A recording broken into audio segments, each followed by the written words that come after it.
Now if you're after a fresh new budget-friendly blower, well, good news, because Xiaomi just launched so many of the buggers that I can't even fit them all in my pants. As usual, the immensely affordable Redmi Note 15 is joined by a Redmi Note 15 Pro and a Note 15 Pro Plus, and I've been giving them a thorough see into, so you know which one might be best for you. Whether you're into gaming, movies, shooting pictures of fluffy stuff, or like most people, simply doom scrolling until the mental fatigue sets in and you crawl into the shower for a good scrub and a cry.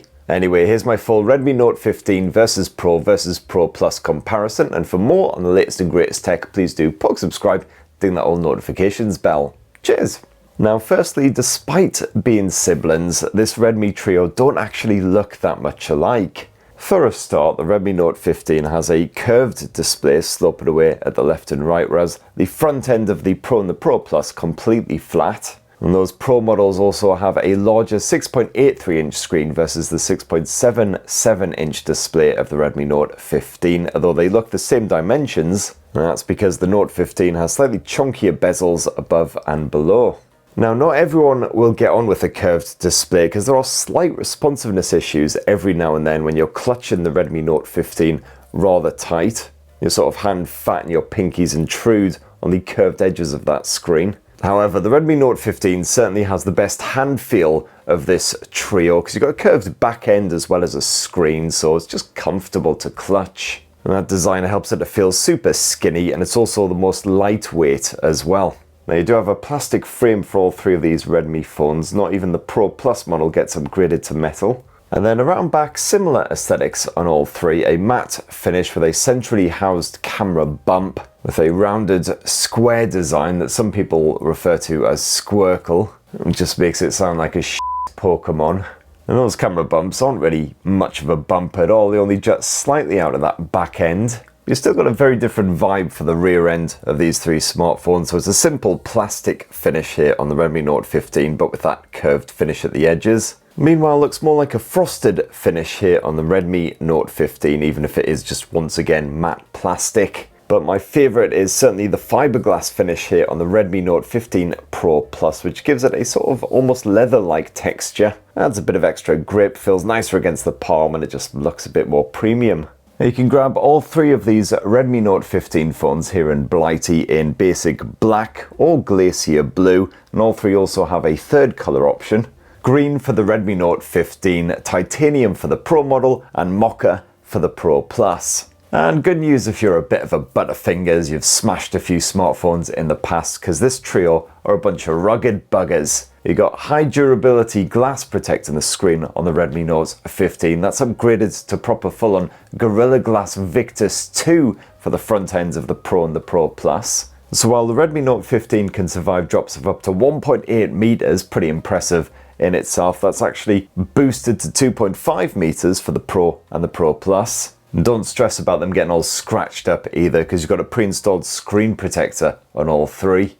And while the regular Redmi Note 15 is IP64 dust and splash resistant, that's upgraded to IP68 water resistance on the other two. So the regular model, absolutely fine for taking out in a serious bit of British drizzle, but if you actually drop it and submerge it in water, wouldn't like that too much. You'll definitely want a Pro and a Pro Plus if you're going to be hanging around a swimming pool or, TikToking in the bath or whatever. Now on the software side, it's slightly bad news actually for all three of these Redmi phones, because they're all still stuck on HyperOS version 2, slapped on top of Android 15. So it's very much old software here, despite the fact that HyperOS 3 and Android 16 have been available for literally months. We've already had it on a bunch of Xiaomi's more premium, more expensive blowers. In slightly better news, though, Xiaomi is at least generously offering 6 full years of security patching for the Redmi Note 15 series, which is particularly good for the regular Redmi Note 15, which will cost fewer than 200 of your British pounds. And apparently across the board, you'll also enjoy 4 OS updates, although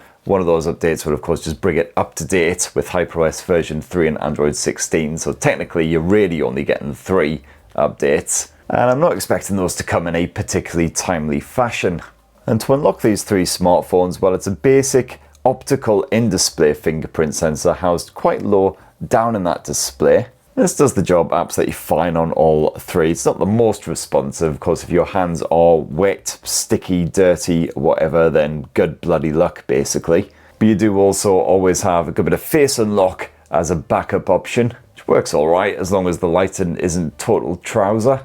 And then once you're in there, it's a similar HyperOS experience on all three. You've got your usual notifications panel, which you can drag down like so, and a separate control center. You've got your dedicated apps drawer on all three, which is mostly packed full of crapware, unfortunately. Not even the Pro Plus model escapes on that front, stuffed full of shit like Temu, AliExpress, Booking.com, Facebook, LinkedIn, and a bunch of crappy games that I guess you can play if you're absolutely desperate. Fortunately, you can bin this stuff pretty quickly and easily. It'll just take you a wee while, so you might want to pop the kettle on, or in my case, make sure you got the good stuff to hand. And this will help to free up a bit of space on these smartphones as well. You've got 128 or 256 gigs of storage here on the regular Redmi Note 15, and that's upgraded to 256 gigs minimum on the Pro models. You can also upgrade that to 512 gigs. However, only the regular Redmi Note 15 actually supports micro SD memory cards to expand that storage, just make it easy to back your stuff up. You don't get that option on the Pro and the Pro Plus. As I say, a similar experience on all three, right down to the customization or personalization, as it's called on HyperOS. Unfortunately, that also stretches to the always-on display, which isn't actually an always-on display on any of these three. You can only have it displayed for 10 seconds after tapping. And so therefore, unless you're constantly poking and prodding your bloody smartphone, it's not always on, is it, Xiaomi? You can piddle about with the icons, the fonts, even the fingerprint sensor effect. You got the same handy privacy and security features on all three. And you've also got NFC support on all three of these Redmi Note 15 phones for a good bit of contactless payment support. But there are some differences between the regular Redmi Note 15 and those Pro models as well. For instance, only the Pros support eSIM, as well as a bit of physical SIM as well. An eSIM really handy if you're traveling abroad to somewhere where your current SIM card isn't supported. Just grab yourself an eSIM on the internet before you even bugger off to the airport, and you'll be able to continue using your smartphone as soon as you touch down. There's a few other wee differences here and there as well, like only the Pros have a dedicated gaming mode to help you get the most out of those online shooty extravaganzas, so you can thoroughly relish your bit of PUBG or Call of Duty or whatever, up until some grotty 10-year-old spatters your brain matter all over the pavement at least. Now, if you love indulging in a bit of movies, bit of gaming or whatever on your smartphone, well, great news. All three of these Redmi Note 15 smartphones have a gorgeous AMOLED screen slapped on the front end. Even the regular basic Redmi Note 15, it's just slightly smaller on that base model at 6.77 inches versus 6.83. And of course, you do have those curved edges. The regular Redmi Note 15 also makes do with a Full HD Plus resolution, 2392 by 1080 pixels. That's still perfectly fine for browsing your photos, enjoying a bit of YouTube or Netflix or whatever. That is upgraded to a 1.5K resolution, 2772 by 1280 pixel resolution here on the Pro and the Pro Plus. So you just notice a wee bit of finer detail when you are checking out your photos, etc. And also, while the regular Redmi Note 15 has bugger all support for HDR streaming in the likes of Netflix, where you do get HDR10 and Dolby Vision support on the Pro and the Pro Plus.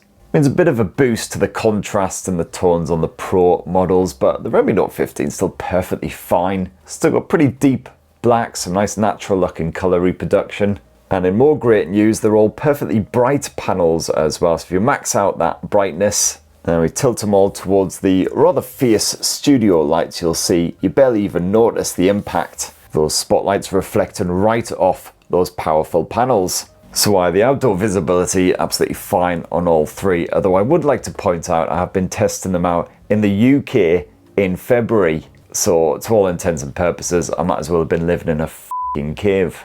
You got 120Hz refresh rate support as well. They won't always feel that silky smooth though, because HyperOS isn't the lightest of launchers. You've also got 3840Hz PWM dimming if you're a bit more sensitive to that OLED flicker.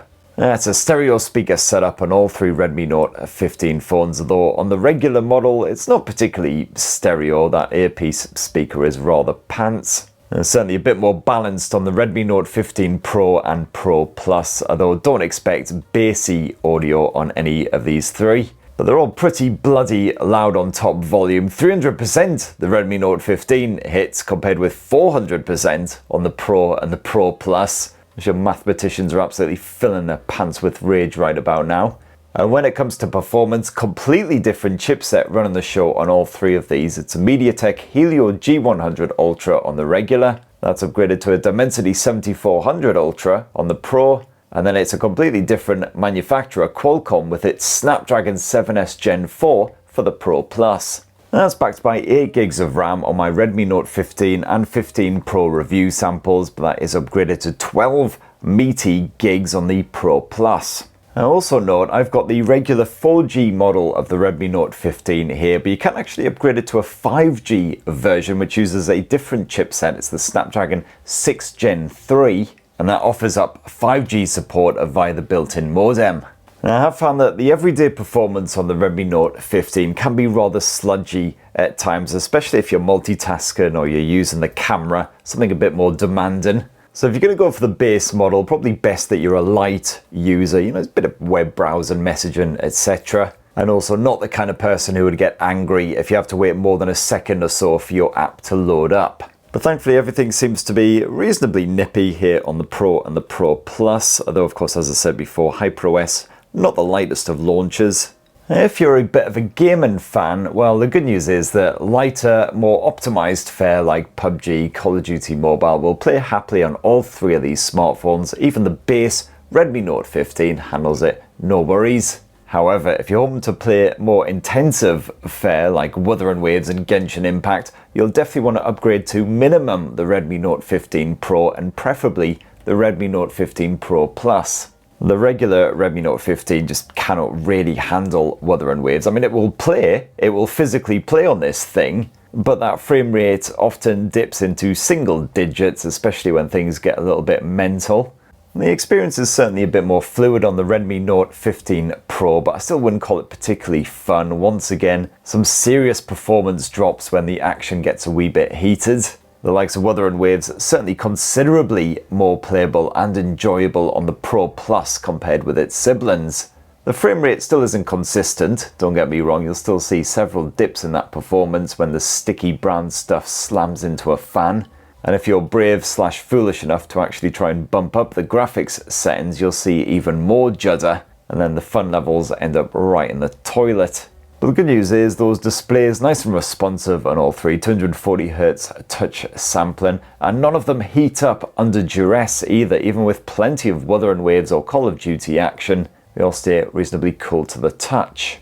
Oh, and as I mentioned before, you only get that dedicated gaming mode on the Pro phones, so the Redmi Note 15 Pro and the Pro Plus. Still boost the performance, record the action, whatever you want to do. And no matter your choice, you get a proper big battery stuffed in there as well. It's a 6000 mAh cell in the regular Redmi Note 15. That is boosted to 6580 mAh in the Redmi Note 15 Pro. And the Pro Plus almost as big as that, 6500 mAh. And of course, they're all powered by reasonably energy efficient chipsets as well. So as long as you don't go mental on them, you're not just non-stop video chatting or gaming, you'll comfortably get a weekend of use from a single charge. And even more demanding users who are non-stop on that camera or playing a lot of Call of Duty, streaming lots of video, streaming lots of music in the background, etc., you'll still end a day, a long, intensive day with at least 25-30% battery remaining, so zero battery stress. And if you were to play the likes of Wuthering Waves non-stop on these blowers, where you could expect around 5 full hours of action from the regular Redmi Note 15, about 5.5 hours from the Pro model, and the Pro Plus actually did really bloody well in this department, gaming on Wuthering Waves for a solid 6.5 hours before that battery was fully drained. And perhaps unsurprisingly, the more money you spend, the faster your phone will recharge. As well, you got 33 watt charging support in the regular Redmi Note 15, upgraded to 45 watts in the Pro and 100 watts in the Pro Plus. but sadly bugger all support for wireless charging even in that Redmi Note 15 Pro Plus. Hey kiddies, let's finish this lovely wee side-by-side comparison with the Redmi Note 15 phones by having a good hard squint at that camera tech. Now the regular Redmi Note 15 uses a different main camera sensor to the Pro and the Pro Plus. It's a 108 megapixel 1/1.67 inch sensor, whereas that's upgraded on the Pro and the Pro Plus model to a 200 megapixel camera sensor. It's a 1/1.4 inch sensor, which means it's bigger than the regular Redmi Note 15 and therefore theoretically better in lower light situations. And while it's basically the same camera app on all three, there are some minor differences between them. For instance, only the Pro and the Pro Plus have a motion capture mode.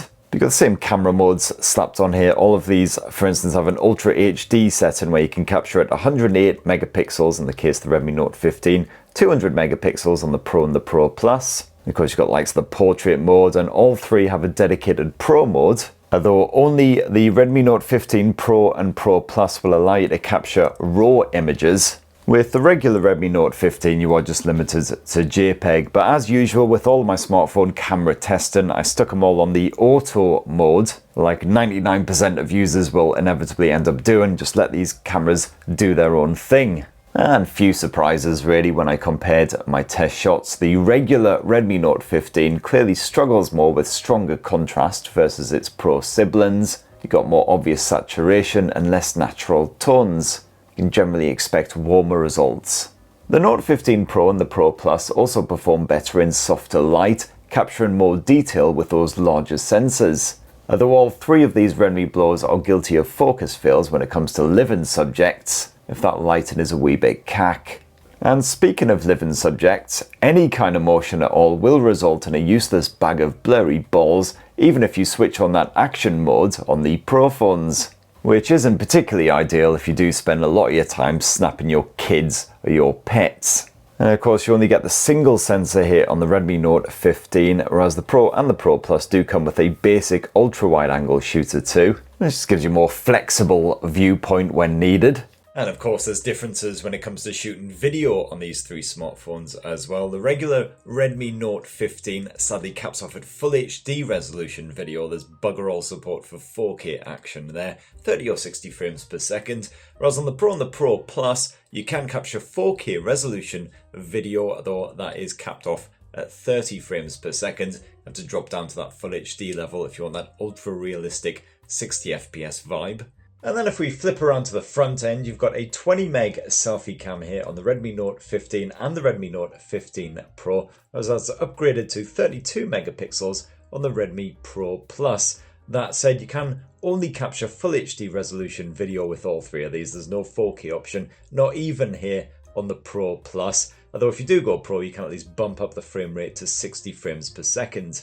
And there you have it, my lovelies. That in a tasty wee nutshell is how the Redmi Note 15, the 15 Pro and the 15 Pro Plus all stack up. Quite a few differences between them, as you can see, but they're all proper durable buggers. They've all got a decent AMOLED display slapped on that front end, and a banging bit of battery life as well. But of course, the more money you spend, the faster the charging support, the better the performance. And those Pro models also offer extra features like eSIM support, although it's only the base Redmi Note 15 which actually has expandable storage via microSD. So what do you reckon anyway? It'd be great to hear your thoughts down in the comments below. My Redmi Note 15 review is already live, so you can check that out for an in-depth bit of me banging on about that one. Currently working on my Redmi Note 15 Pro Plus review and hoping to get a full Pro review up at some point too. So please do poke subscribe and ding that notifications bell for more on the latest and greatest tech, and have yourselves an absolutely ruddy wonderful rest of the week. Cheers everybody, love you!